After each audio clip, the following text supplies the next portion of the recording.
And yes, it is important to have backstory.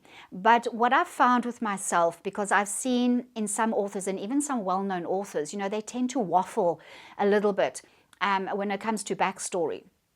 So this is point number one. So we're talking about backstory.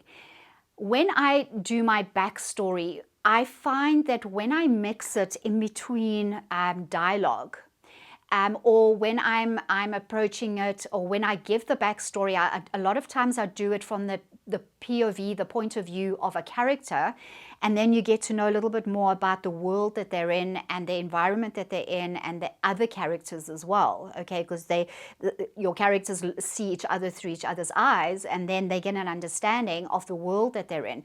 This way your reader does as well. So when you're doing backstory, just take care that you're not downloading everything onto the first 2-3 pages of your entire world and you haven't even had dialogue yet. Okay, so there's, when I'm talking about, when I'm doing these writing tips as well, I can give you my opinion, but the rules are also meant to be broken, and I'm a rebel at heart, okay?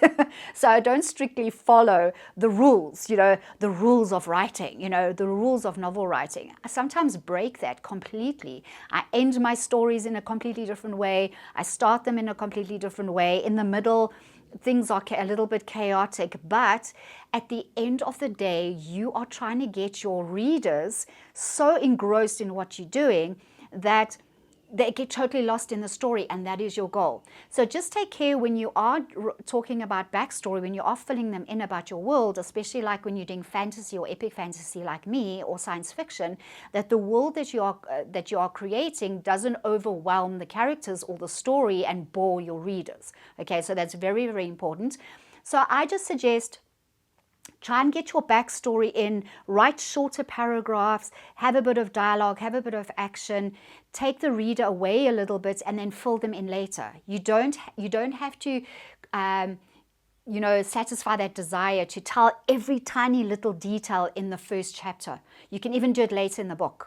Okay, and I do that often with characters as well. So if a character comes in, the reader for quite a while might not know really who that character is or where they come from or what their story is. They only find out later through the eyes and the POVs of other characters. And that's how I keep the readers hooked, because they want to know the answers to things.